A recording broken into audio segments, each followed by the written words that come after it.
Mr. Chairman, everybody's in other than one person who's having trouble joining. They're in now. All right, thank you.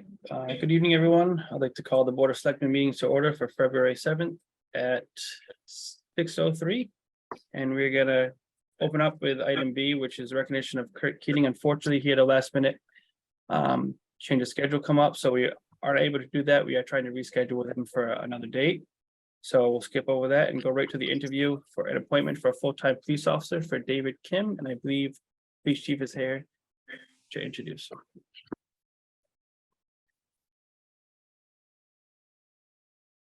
Thank you, Mr. Chair. Good evening, everyone. I'm here to introduce one candidate for the position of full-time police officer. Mr. David Kim is a resident of South Hamilton and graduated the Methuen Municipal Police Academy in July of 2017. He has been employed as a full-time police officer with the Gordon College Police Department since October of 2016. David has also been a reserve police officer at the Manchester by the Sea Police Department since February of 2021. David holds both a bachelor's degree from John Jay College of Criminal Justice in New York and a master's degree from Gordon College. David is here, obviously, and looking forward to speaking with the board. So I present to the board, Mr. David Kim. Thank you. How are you doing, David? Great, sir. How are you, sir? Good. Why don't you start off by telling us a little about yourself? Yeah, my name is David Kim. I'm originally from New York. I moved to Massachusetts 12 years ago to pursue my master's degree. And I'm happily married and I have 3 children. I'm a family man.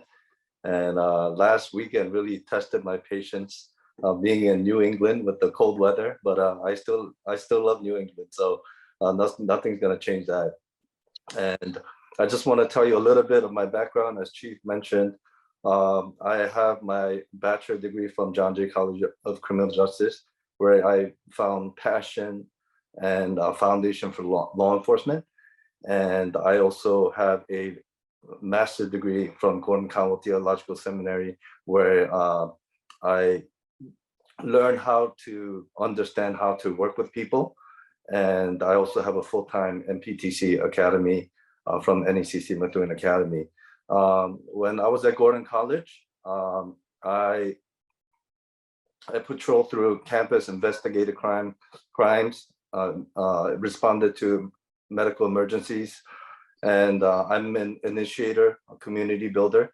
I was able to earn trust from community members.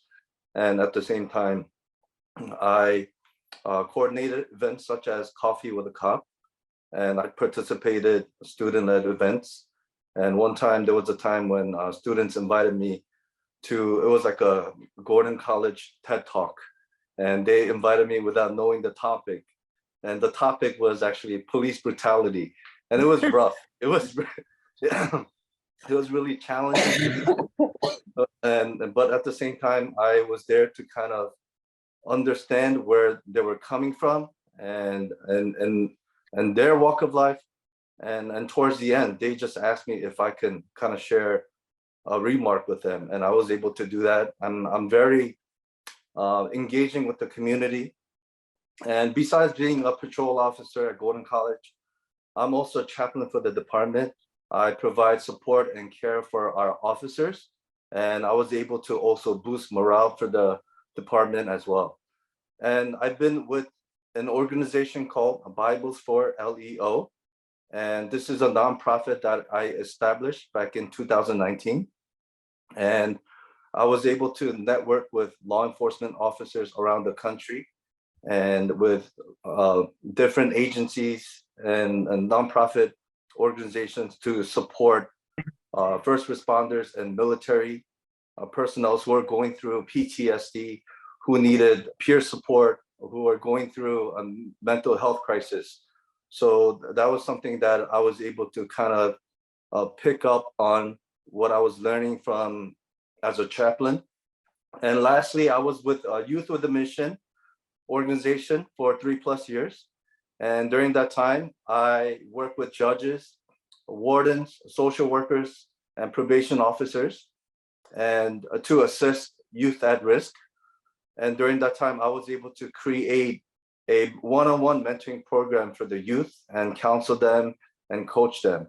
So that's a little bit about myself and what I have done in the past. That's really a brief synopsis of who I am, but I am really eager to get to know each and every one of you. I am a servant at heart. I am a public servant, and I get joy from serving other people, and that's who I am. And I would love to be a part of Rockport community and Rockport Police Department. Thank you for that. That was great. I'll turn over to the board for questions. Selectman Murphy? Thank you, Mr. Chairman, and thank you, Mr. Kim. Just curious, what do you, between a police officer and a chaplain, those are two opposite sides and so forth. What do you think is what brings those two? I think it's wonderful, by the way. What do you think brings that together for you? Those two positions. Yeah, so for me, I mean, being a police officer, you have to be compassionate. Whoever you meet. So for me, every daily interaction with community members is very crucial and important for me. And when I approach anyone in the community, I approach them with compassion and with listening ears. And as I do that, I began to lean my ears towards police officers who are suffering as well. You know, back in 2019, I believe, you know, law enforcement officers faced the greatest challenge. And back in 2020, over 226 law enforcement officers committed suicide. And approximately 7,000 military personnel, they commit suicide each year. And with that, it really broke my heart. And I said, I have to do something about it. I can't just sit there and read the stats all the time, but how can I make a difference? So even with that, I try to kind of combine my profession as a police officer and also a chaplain. So, I mean, one time there was a incident at Gordon College where there was a critical incident, and I had to respond to the scene, and there were some family members there. At the same time, I had to delegate some of the work to my partners, and there were family members who had witnessed something very, tragic. So I had to switch off and then bring the family members to a place where they can actually grieve. And so, you know, being a police officer and a chaplain, I think it really integrates really well. And that's pretty much who I am. I have a big heart for people, and I love to serve, and I love to kind of integrate both into being a police officer and also a chaplain, sir. Thank you. Anyone else from the board? Selectwoman Wilkinson? Sure. Hi, David. So nice to see you tonight. So Hello, how are great. How are you? So Great. I also, besides what Selectman Murphy just added, it's also fascinating that you're a police officer at a college, which adds a whole nother dynamic in. What are the I'm not sure we've recently, I know our police chief came from a college, well, was at a college previously, Yes. but what are the challenges also? He of was being a- just an undergrad. I just drove by the college. I didn't really go there. What are some of the challenges also of being a police officer at a college? Gordon College is a very diverse community. We have international students, we have Latino students, we have Black students, and there are some challenges where they do kind of look at police officers differently. Ever since 2019, we did get kind of pushback, but you know, that didn't stop me, because I want students to see police officers as human beings. So we would have meeting with some of the Black student leaders, and just to kind of hear what they had to say. And some of them were really distressed because of that incident with, George Floyd incident that had occurred. But then in the midst of that, in the light of that, we did have some, racial tension. But in the light of that, we continue to push through and serve the community well. And at the same time, college is a little different. We do have a lot of psychological calls, and there were a lot of, I mean, especially within last year, we had many psychological emergencies, and during that time, I would respond to the students who are going through a mental crisis or panic attack, and I would just approach them in a way that that I can relate to them. So I would have to build rapport quickly with them, and I would tell the responding units to kind of respond cold instead of with the lights, because they do get sensitive. And all I did was just sit with them, sit on the floor, just ask them how they're doing. So I'm trying to come down to their level and try to understand what they're going through and how they're feeling. So I mean, we do have I mean, wide ranges of different calls at college, but I mean, we do have a lot of medical emergencies, psychological emergencies. We do have some crimes, but not severe as other cities and stuff like that. But I would say that there are some challenges at colleges, especially at Gordon College. But and I continue to just focus on serving and the community. Yeah, great. Thank you so much. Just from, reviewing the application you sent, and I know that the chief has fully vetted you. I think you'll be an excellent member of our department and joining a great crew of men and women. So I look forward to welcoming you. Thank you, ma'am. Selectman Lay, did you have your hand raised? I did. Thank you. Welcome, Mr. Kim. I admire what you're doing. I have 3 family members who are ministers. I cannot quite believe that any one of the 3 either would have or would now choose a criminal justice career as well. You did the flip. But anyway, it's admirable that you have incorporated those 2 professions. Is there a challenge? Is there a challenge in Rockport for you with this background? And the answer is yes, there is a challenge for you, in as much as you have a lot of experience with youth. That's great. We do have youth. We still have some youth. However, we have a very large and increasingly large geriatric population. Yes, sir. Can you feel, or would you feel comfortable applying all of your skills to that population? Oh, definitely, sir. Sir, I just want to let you know that I have served at nursing homes. I've served geriatric population in the past. I've served mentally challenged and mentally challenged people in the past as well. So I do have a big heart and understanding. And like I said before, I am a public servant, and all I want to do is to serve. It doesn't matter whether you are an early child. I mean, you're a child or an elderly. I have the same heart to serve the elderly population. Okay, thank you very much. Any other questions from the board?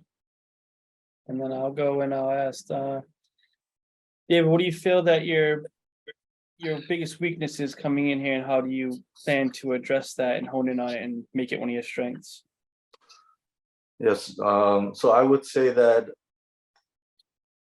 sometimes I do get frustrated when others don't live up to the standard, but ultimately it's not about like my standard or other people's standard. It's ultimately about the department and the standard mission and vision that we need to accomplish. So that's something that I want to project and also represent, Rockport, town of Rockport mission. And that's something that I want to continue. And I become become reasonable and flexible. And another thing is that, I mean, I do have a little, I do have a little fear in public speaking. It's funny. I spoke in front of hundreds of people in the past, but when I have to stand in front of people, I do have a fear of speaking. But sometimes you just got to do it scared, even when you're afraid. And that's been the story of my life. I keep speaking in front of people and challenge myself to grow in that area, whether it's few in numbers or whether it's a large crowd. I continue to challenge myself and to grow in those areas. Awesome, thank you. Well, All you'd right. never know that you didn't like to public speak because you're pretty articulate and you've answered the questions. Thank you, sir. I appreciate that, sir. And speaking of Selectman Murphy, I'm quite disappointed that I didn't hear any Red Sox or New York Yankees going on there. Usually he's Oh, one to make all right, that, well, you know. with that, I'll entertain a motion. Thank you, Mr. Chairman. Mr. Chairman, I move that the Board of Selectmen appoint David Kim as a full-time lateral police officer effective February 12th, 2023. Do I have a second? Second. I'll second that. Alrighty. Can I get Selectwoman Wilkinson unmuted, please?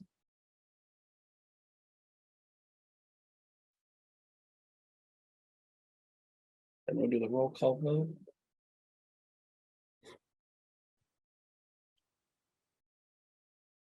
Sorry, there you go. I have to mute occasionally because I'm home alone with the dog and she just won't stop like pawing at me. No and problem. barking. So if I All right. mute again, that's why, Monty. Alrighty. Hi, sorry. All right. Is she a I'll just registered voter? roll call vote, Selectwoman Wilkinson, Aye. Selectman Murphy, Aye. Selectman Loya, Aye. Selectwoman Donnelly, Aye. and Selectman Brackett votes aye. Motion carries. Congratulations, David. Congratulations. Yes. We look forward to having you. And Welcome Okay. to Rockport. thank you, sir. I just want to say, can I share something? Yep. Yeah, I just want to say thank you for this opportunity to come before you and to share a little bit about myself. But I really want to get to know you in person and hope to see you. And just to assure you that even though I am from New York, I'm not a New York Yankee fan. I told the chief already. But he called me. He called me out. He's like, "Are you a New York Mets fan?" You know what? I'm like, yes, but slowly and surely, I want to let you know that one day I will become a Red Sox fan. Okay, so please be patient, bear with me. But I'm really looking forward to meet each and every one of you, and thank you for serving the town. And I want to let you know that I'll do my best to serve the town of Rockport and the people. Thank you so much. Thank you for stepping up. Thank you, David. Nice meeting you. Nice to meet you, sir. All righty, next on the agenda is public comment.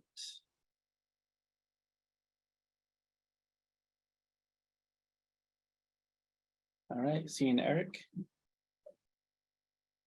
Yes, Ricky, hello, you've this is Eric Hutchins, 45 Pools Lane. I just wanted to toss out an idea that I've been thinking about for quite some time and have ran by some others and wanted to see the process for potentially getting it in place. And it may sound a little weird, but the idea would be to actually the deep rock wells in the south end of Rockport. Many of you may have not even have seen them, but I'd like to propose the idea to take the steps to name the well field in the after Ted Tarr, who actually facilitated those wells. He actually did a citizen's petition to fund the study that led to those wells that actually kept us out of a significant bind this year. Without those wells, we would have been in probably dire straits, talking to Chris Martin in the DPW.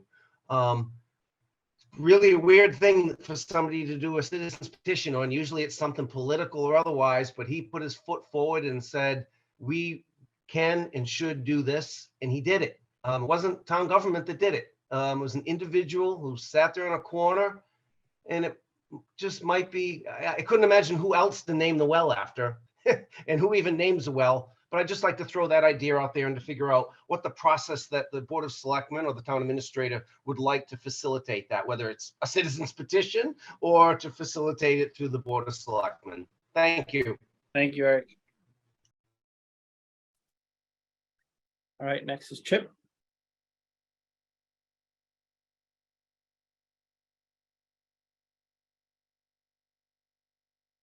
See him there, Monty.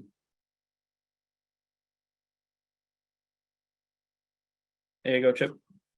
I thank you so much. Chip Tarbell, 24 Old County Road. As usual, I have a Long Beach question tonight, Yep. but a little different one. In 2018, as you know, we had the LBIC committee do a research on the wall and whatnot. And during that time, when Joe Parisi was on the committee, we developed a emergency plan. So if the wall were to fall, that what would happen? Who was the first responder? You know, where were the materials to back it up?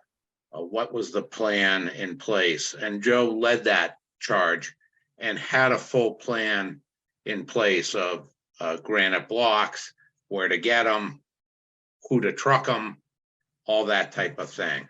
And there was a plan, and then it was in place, and Joe was kind of the administrator of the plan and the person that would be the go-to person for it.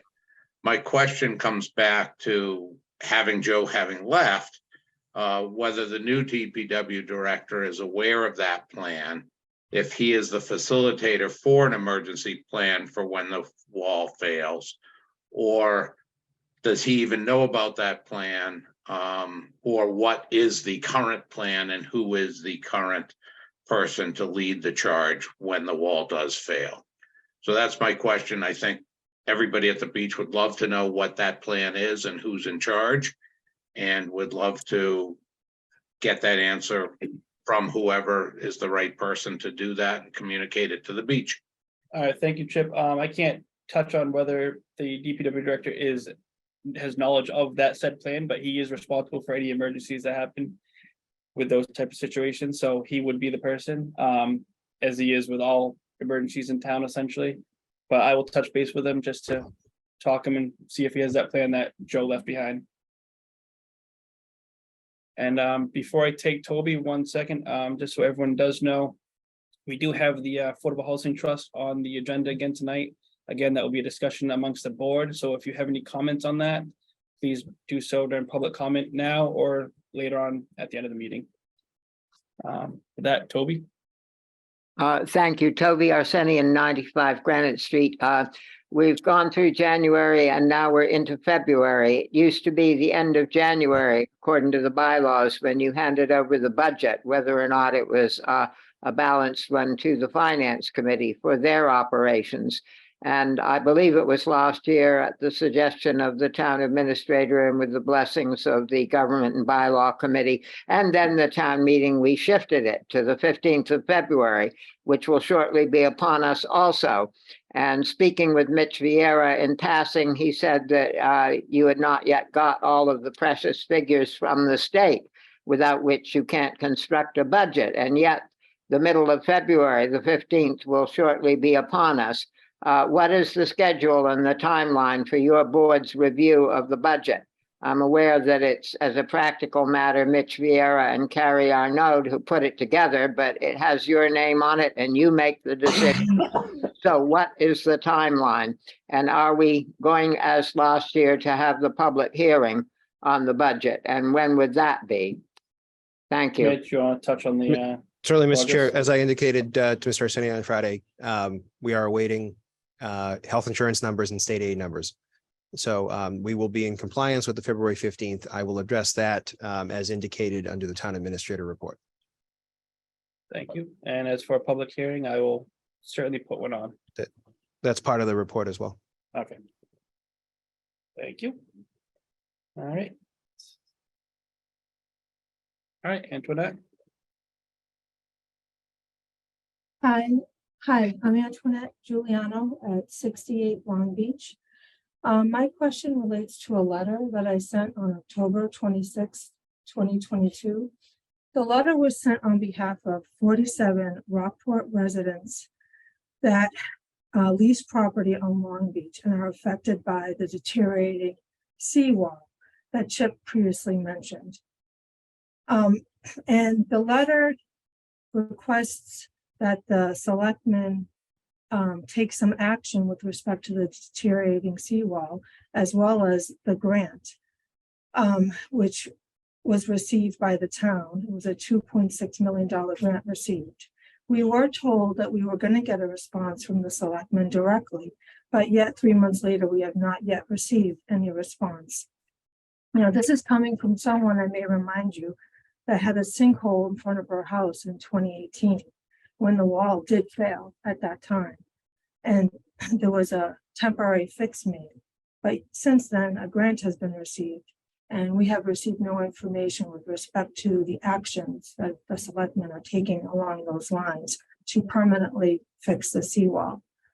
We all know that the seawall is in imminent danger of failing, and that will in turn. I see someone shaking their head, but the town of Rockport did receive a report commissioned by them several years ago that said that the wall was in imminent danger of failing. And such failure will destroy the homes there and then jeopardize the town's ability to collect rent and taxes from those homeowners. So we would like to know when the selectmen will answer the letter, and if they will make a commitment to us as well as the federal and state authorities to work toward a solution in permanently repairing the seawall. Thank you. Thank you. Sarah, do you want to address that? Selectman Wilkinson? No, no, No, nothing ready to address. I mean, I will say there is no imminent failure that I'm Yeah. aware of. I haven't been reported that, but we could have, Mitch could comment on that if he wants. I'm unaware that there is any imminent danger or failure of that wall in at Long Beach. I'm not aware that there's imminent failure. I think that's a very particular Yeah. term. Yeah, I don't, Is the wall in super shape? No. But imminent failure, I am not aware that there's imminent failure of that wall. and as far as the email goes, the board is still planning they're getting their meetings planned out for the Long Beach sessions, and those again will be publicly posted online and on the wall at Town Hall. And again, I don't do repeat comments during my public comment sections. I do have a second one at the end of the meeting. And do I have any further public comments for anyone else? I see Steve raising his hand.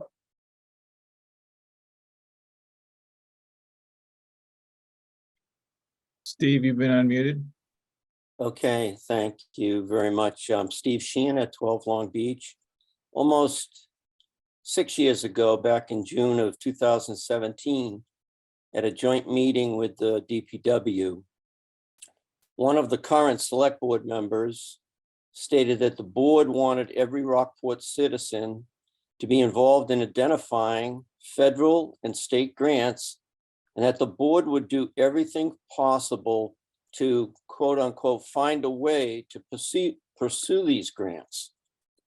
Applying for and winning available Mass state grants to increase Rockport revenues was a topic, as you all know, that I passionately advocated at select board meetings, annual town meetings, and letters to the Gloucester Daily Times.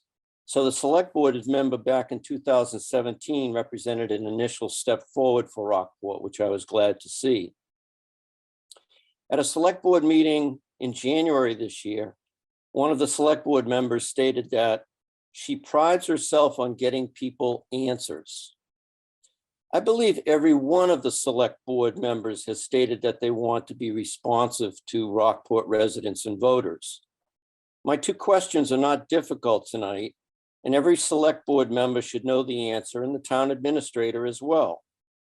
I believe, as Antoinette had said, there's been 49 other residents who have already asked you questions. Mine is very specific. I'm now the 50th person to ask it. If you don't know the answer, any one of you is invited to offer to get back to me with an answer in a reasonable time frame. Everyone participating on tonight's call can then make their own conclusion if you really walk the talk of trying to be responsive to residents and voters. So my two questions. Will the select board, Town of Rockport, be applying for a 2023 Mass State Dam and Seawall Grant, which is up to $10 million available, by the February 17th, 2023 application deadline? And then the second question, In 2020, the town of Rockport initiated a $2.6 million FEMA grant. You may say it's not imminent, but it's certainly, when you apply for a FEMA grant, there's some type of emergency that your FEMA is a federal emergency management agency. And you filed this for 350 square feet of severely damaged Long Beach seawall. FEMA's reserved the money, but they have advised the town that Rockport's responsible for determining a course of action on how to proceed with the project and how to work, and to work with FEMA to fulfill the environmental requirement under NEPA. This was communicated in 2020. So the second question I have is, who and on what date was the individual who was assigned responsibility at town hall to quote unquote find the way to secure the 2.6 million emergency grant that the town applied for, and to work with FEMA to fulfill the environmental requirement under NEPA? What progress has been made since applying for this grant in 2020? And what is the current status? Thank you very much. Thank you for that. All right. We'll be moving on to consent agenda, approval of minutes, if any, 2023 license and permit approvals, part 1. Do I have a motion? Yes, Mr. Chair, I move that the board approve all non-held items on the consent agenda. I'll second that. All right. Roll call vote. Selectwoman Wilkinson. Aye. Selectman Murphy. Aye. Selectman Loya. Aye. Selectwoman Donnelly. Aye. And Selectman Brackett votes aye, motion carries. Next on our agenda is the reconsider activation of Rockport Affordable Housing Trust. So do I have anyone that wants to start a discussion as we're bringing this topic back on for the selectmen? Sure, I'm happy to say something. Alrighty. I just wanted to share that I think several of us were very upset by the way that discussion went last week. I think that I, for one, as I stated, I was expecting the board to have like an internal discussion on how we envisioned the trust to be created and moving forward, because there are like some very specific reasons why we haven't activated it in the past. And we haven't even had an opportunity to discuss that in a meeting. So that's kind of the discussion I was expecting. And then Lori Kaiser, who actually nicely sent us all an apology for being really disrespectful in the meeting, which was nice of her to send the apology, gave her presentation and then it kind of got out of control from there. And I felt terrible that it got out of control. And the last thing that I wanted it to look like is that we aren't in favor of affordable housing, because the opposite is true. We need as much affordable housing and as many people working on it as possible. So I just wanted to discuss I guess it's down to two issues. I actually see Ruth George on here tonight, so she could actually clarify one issue that I had as the new chair of the Community Preservation Committee. And then my other issue has to deal with operationally. I just need to be assured whether it's in the motion or some other way. Actually, three things, sorry. I need to be assured whether it's in the motion or another way that our office doesn't end up doing the work of the trust fund, and that the work is just because, as we've said, we have one person in the office right now, and we have a pile of like really, really big things that we're working on. And in the past 10 days alone, we've had 2 major emergencies. So my guess is that Mitch worked about 120 hours last week. And then my third issue is actually with the motion. and I'm happy to just talk about that after the motion is made. But I think if we're going to go ahead and activate it, I think it just needs to be opened up to the public. We need to have people submit letters of interest, and then, interview all the people that apply for it. So those are my 3 kind of issues. And I know Denise last week, she has laryngitis. Right, so I'll keep my comments limited. Herm and I had a really good conversation after the last meeting. I will reiterate my apparently controversial statement that I violently support the Municipal Affordable Housing Trust. And I'll leave it that I concur with Sarah about the concerns, but otherwise agree we should move forward. And I won't torture you any further with my voice. All right. Selectman Lilia.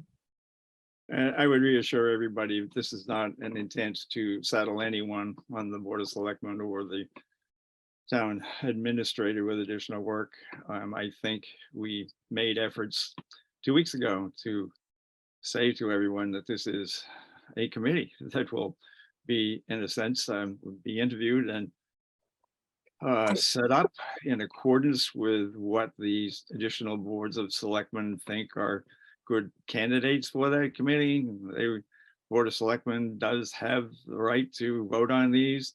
So you're choosing people that should put forward an element of enthusiasm and also statements that they have the time to do the work that's necessary. But this is all background work. It's the same kind of background work that the Rockwood Community Land Trust is doing with regard to what's available, what land's available, how do you structure something. In this particular case, it's a matter of looking at the structure of the trust itself, that is the bylaw, and see whether or not there's anything there that needs to be changed for the betterment of the Rockwood Affordable Housing Trust. So I'm very, very pleased with the fact that individual members who voted against this are interested in bringing it back to the fore, and hopefully this time they'll vote in favor of it. Thank you. Selectman Wilkinson. Yeah, great, Herm. It sounds like we're on. I know, obviously, because multiple members of us can't discuss this. I know Denise talked to you, but I have not. But I feel like we're on the same page. My second concern, which maybe Ruth can confirm to me, is just that Ruth, the municipal Affordable Housing Trust has to follow all of the regular CPC rules, right? In terms of applying, going in front of town meeting to get CPC funds beyond the, if they were to apply for the under $10,000 administrative funds. Yes, sir. They need to submit an application like anyone else, and it goes to town meeting after we vet it and look at it and decide it's going to move forward. Great. Thanks so much for clearing that up. You're welcome. A point of clarification. In other words, if this trust applied for funds under 10,000, then that would be considered by CPC. Is that correct? Yes. Okay, thank you. Anything for you, Selectman Murphy? Nope, I'm hearing the discussion. Selectman Donnelly, can we get it unmuted real quick? All right, there you go. The only other comment I would have is that I think it would be great if the committee could report back to the Board of Selectmen and have a conversation about where the municipal trust is going to focus its efforts, so that we can work together on a strategy as to what you're seeing as the greatest need and how to prioritize allocation of resources. I just think it would be helpful if the board could be part of that conversation. Selectman Lilia. A quick comment. I think, Denise, we touched on that before, and I would reassure you and reassure the others that yes, that we're interested in parallel tracks, not crossing tracks.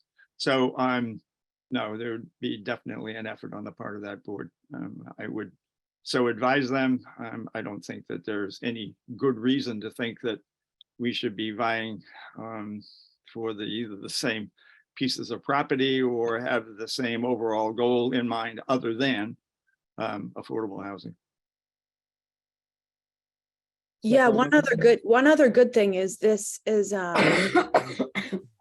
we obviously can't discuss it, but we've disclosed that Denise and I are working on a community land trust the beauty of this is if Herm takes this on, we now have 3 board members who are actively working on increasing affordable housing, which is great. So I think it's great that you're willing to take this on, Herm. The more the better. Separate groups, just so everyone's Yeah. knows that. Thank you. And I'll reiterate my same comments as last time. I'm not in favor of the commit of the bylaw, but I will vote on it because it is the bylaw. And that I don't think the town should be spending taxpayers' money for, or whatever route they do go, property that can, I'm assuming we pay top dollar in the sense of buying land. I don't think we should be using taxpayers' money for that purpose, but I'm sure there'll be other routes that can be looked at as well. So if there's no other questions, I'll entertain a motion if there is one. Okay, Mr. Chair, I have a motion. All right. I move that the board vote to activate the Rockport Affordable Housing Trust, the RAHT, by seeking to appoint 5 members solicited from the residents of Rockport who send letters of interest to the Selectman's office for consideration, followed by the interview process. I'll second that. All right, any further discussion? All right, I'll do a roll call vote. Selectwoman Wilkinson, Aye. Selectman Murphy, Aye. Selectman Loya. Aye. Let me get Selectwoman Donnelly unmuted. Sorry, I'm trying to save you all from my. It's all right. Aye. And then Selectman Brackett votes aye, motion carries. So we'll get a posting out there and start collecting applications. Again, I'm gonna attempt to not allow this to bog down our office, but we will get this going. Selectman Loya, Yeah, thank you for the reconsideration. To no all. problem. All right, next on our agenda, I believe it'll be Selectwoman Wilkinson again. Will say a couple words on this, the National Opioid Funding Use Request, if any, and I believe we have one from the Board of Health, but Selectwoman Wilkinson will touch on this a little bit. Sure. So there isn't, we had hoped to have an action item on this evening, but we're not quite ready. So as liaison to the Board of Health, I'm working with the Board of Health on, they have a request for use of some of the opioid funds that the opioid settlement funds that the town has received. And those funds would be used for transportation for students in our school system to be transported to, it sounds most likely like a program in Beverly, an opioid recovery program in Beverly. And so we are working with a new social worker and working with the Board of Health to get the exact amounts, which I will try to get by our next meeting. They just don't have the amounts yet. But really, really neat, really, really important, that we're getting these funds. And I know the Board of Health is really committed to working with us to make sure that they're spent on really useful things, and transporting, school-age children who need help with these services is just like a fantastic way to use it. Oh, Dr. Cahill from the Board of Health is here. I don't know if he wants to add anything, but we'll have an action item on our next agenda. Can we unmute Dr. Cahill for a sec, just to see if he has anything to add or correct? No, that's great. Thank you, Sarah. Yeah, it's taken a lot of group effort to dive into so many potential uses for the funds, and so the feedback has been terrific, and it was very good to try to couch it in the context of what our community needs. And so it's great having you work with the Board of Health and put this forward. So looking forward to what we can do with that money. It's going to be a great benefit to the town. Yeah, and I think it's important to note, I know Paul knows obviously a lot about this from his work on Action, and I am in another small hat I wear is on the board of a foundation working. We just on the CCD opioid addiction education, because I lost a cousin to addiction a few years ago. And we've just recently opened up a peer recovery center in Gloucester. And the number of residents on Cape Ann's, suffering from opioid addiction is like just staggering. So I think anything that, Rockport, Gloucester, all of Cape Ann to do will be really helpful. All right, thank you for that. So no action tonight. No Hopefully- action tonight. Hopefully by next, I'm not sure when the Board of Health meeting next, but Oh, I also told Dr. Newman that I would work with you, Ross, and Mitch to schedule maybe in one of our late March, early April meetings to do a joint visit, like joint meeting Alrighty. and Ruth is here as well. I know I said Ruth was just CPC, but she's obviously Board of Health as well. Multiple hats. Multiple hats. So Alright. we'll get something on the calendar for soon for a joint do meeting. they want the joint meeting to be when we vote on the number, or it's just a? No, I think the General number update type of the thing. number will be sooner, just to do an Alrighty. update. And it's so funny, through COVID, we met with them like weekly. I feel like we haven't all had Bi-weekly. bi-weekly. So Yeah. no, just kind of a catch up, and we have a list of things, and they're actually they're working on some, as I reported at our last meeting, some issues with the train idling. So I know that they want to put our heads together on that as well. Awesome. All right, sounds good. So with that, we'll go to the Board of Selectmen and Town Administrator update, and I'll turn that over to Mitch. You can start with the finance. Thank you, Mr. Chair. The budget update, we are in a bit of a holding pattern, as previously indicated. We are awaiting our health insurance number, and we are awaiting state aid. So health insurance, Carrie reaches out every day to our broker at Maya to try to nudge that along a little bit. It is due imminently. We're hoping that we get that sometime this week. That would be ideal. That really is what that's probably the biggest point that we need, the biggest piece of the puzzle that we need to have in place. We're also awaiting state aid. Normally that's already released, but since it is a new governor, there is a grace period at the beginning of their term that allows them a little bit of additional time. So I expect we won't have that until sometime in March. So we'll address that with the Finance Committee. But the intention is hoping that we will have at least the health insurance number sometime this week, which will let us prepare the materials to a more realistic state for the board's consideration. And later this week, we will finalize the date for a public hearing next week prior to the 15th, so that we will be in compliance. We'll use the same general process that we've done before. So we will certainly have something for the board to review, make your considerations on, and then transmit to the Finance Committee by the required timeline.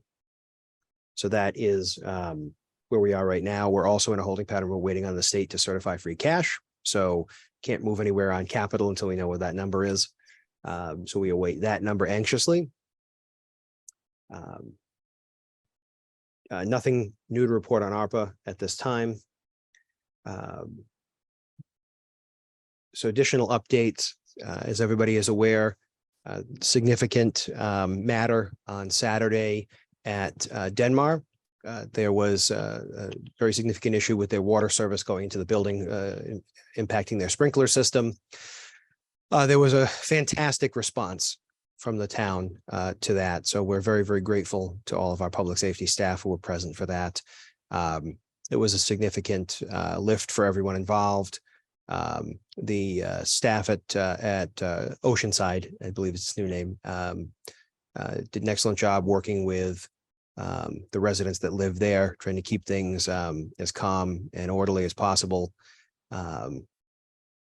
The fire department, the fire chiefs had determined that the building needed to be closed based on the damage to the sprinkler system and to the electrical panels. So they were relocated to other facilities following the appropriate state protocols that is impacted on that. So we will continue to work with them as we move forward on this matter.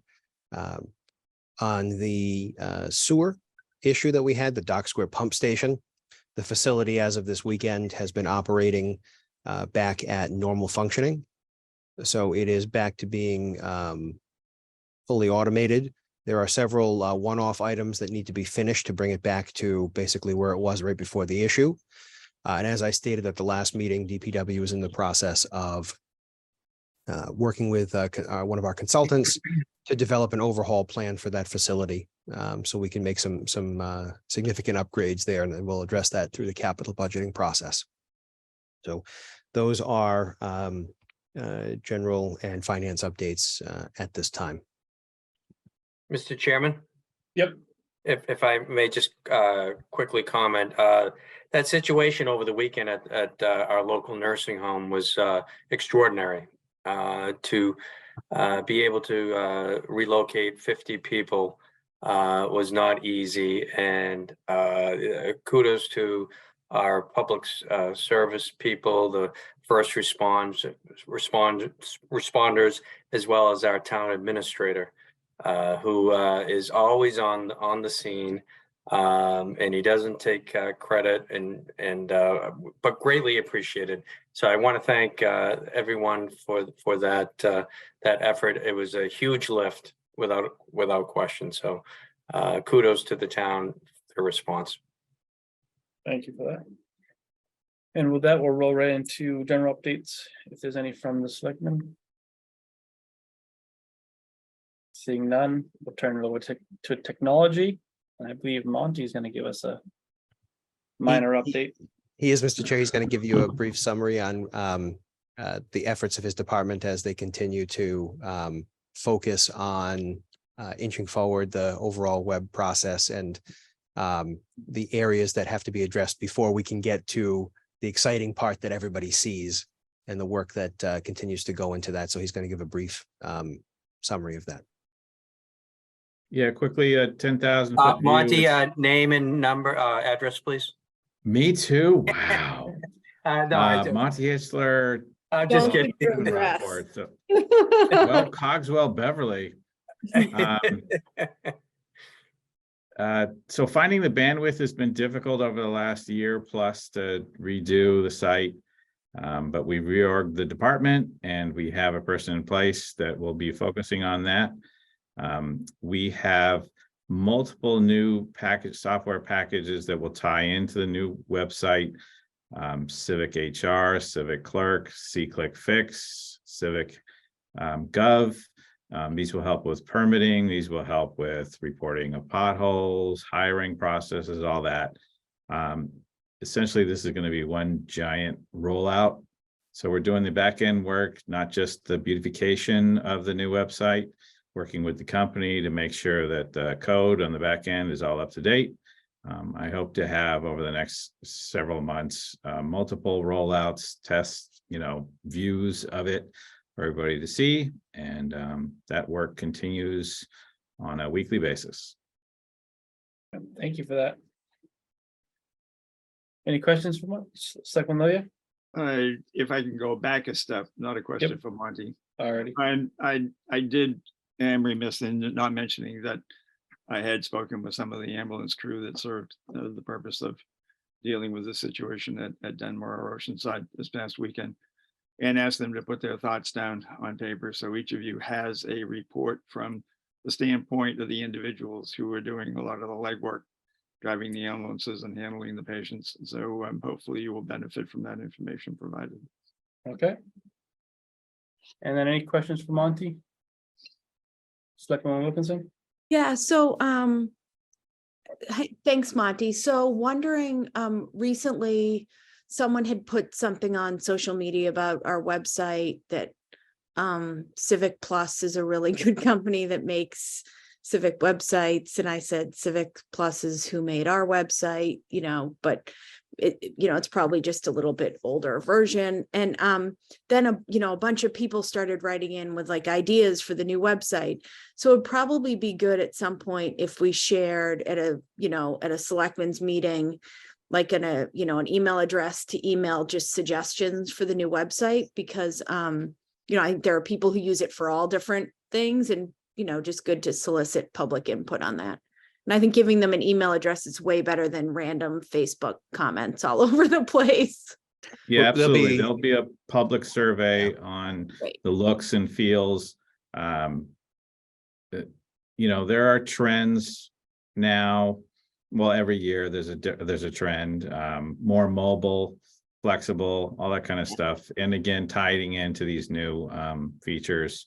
So it won't just be the website that shares information, obviously also something that the town will go to be able to have two-way communication with the town. Got it. Awesome. All right. So without any more comments from the selectmen, I'll turn it over to public comment again. For the second time tonight, if any. All right, I see Toby. There's another hand up too, Ross. I think Jim Creamer has. his All right, hand up. Jim Kramer. I'll go with Jim Kramer first. Okay. I just wanted to let you all know that I'm very happy with the way the town acted in regard to Denmark, Ocean View. My sister-in-law is a resident there, my brother-in-law is in his 80s and was quite concerned about the situation. She has been moved down to Watertown, but is in good hands down there. They did a smooth job, and I just wanted to show give my appreciation to the town for the way they handled it, and a terrible situation in the cold and everything, and so disruptive for people that are vulnerable. So thank you. Thanks for that, Jim. Can I just get your name and record? I'm sorry, Jim Creamer, 69 South Street. Thank you. All right, next I'll go to Z.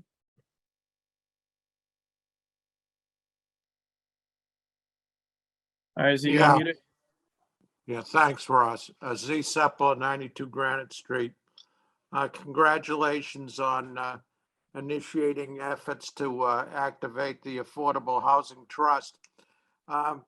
When the government and bylaws chairperson was addressing that, she offered that she thought that a 9-member board would be unwieldy, and that she recommended appointing 5. I am a little bit taken aback at how people make offhand comments about things being unwieldy without ever having had any experience in having a board of 9 members. From what I read on from the state law, you have basically, I think it's 4 town officials and up to 5 members of the public who are supposed to be selected on the basis of their expertise in housing issues. So I think that maybe when you get around to taking a look at who you'd like to put on that board, you really look for people that do have some experience and expertise in housing issues. I just simply can't buy the fact that a board is unwieldy with 9 people. And that's all I'd have to say about that. Thank you. Thank you, Z. Toby? Thank you. Toby Arsenian, 95 Granite Street. Again, congratulations to the Board of Selectmen on activating the Affordable Housing Trust. We put that into the Code of Bylaws, voted for it in 2017, so we're only 6 years late. Better late than never. And thank you very much to Herman Lilia and to Laurie Kaiser for moving the issue forward. Both this discussion and the previous one, things were said about the operation of the trust, which don't match with the facts. The operation of the trust is up to the people appointed as trustees. Once you've appointed them, it should be no burden at all upon your board. None at all, up to the point where they might contemplate buying land, at which point you are indeed involved. Necessarily, that's in the bylaw. You have control of that. Also, it was said that it would be so much work, your office would be snowed. I simply don't see that. It's a good thing you've appointed the trust, but we were also told that both by Denise Donnelly and by Sarah Wilkinson, that affordable housing efforts, the more the merrier.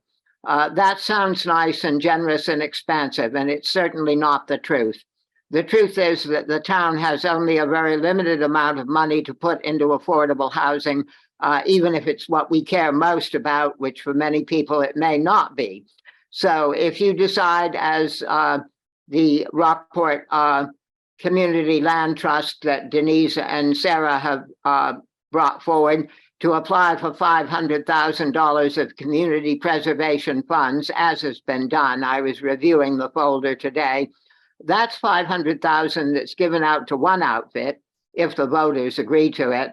$500,000 that can't be duplicated, that could go to fund the Affordable Housing Trust that the town voted for. Just some thoughts on the subject, and I'll have more later. Thank you. Thank you. Selectwoman Wilkinson, Selectwoman Donnelly, want to address anything? Names are names, so. Alrighty, thank you. All right, seeing no more public comment, we'll go into executive session if I have a motion. You do, just let me pull it up. Mr. Chair, I move that the board enter into executive session for the following purpose. Executive session pursuant to General Law, Chapter 30A, Section 21A3, to discuss strategy with respect to anticipated litigation regarding Sacramento Ave in the area of Haven Ave. If an open meeting may have a detrimental effect on the litigating position of the public body, and the chair so declares, votes may be taken. Will not reconvene in public session.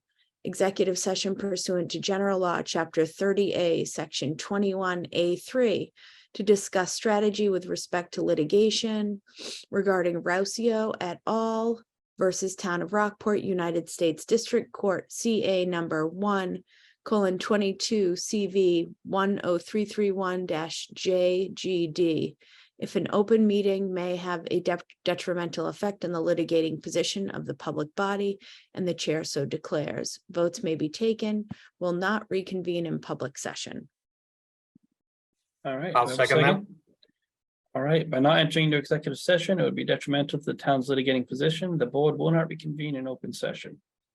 Roll call vote, Selectwoman Wilkinson, Aye. Selectman Murphy, Aye. Selectman Lilia, Aye. Selectwoman Donnelly. We get her unmuted. Aye. Yeah, all right, and then Selectman Brackett votes aye. We're entering into executive session.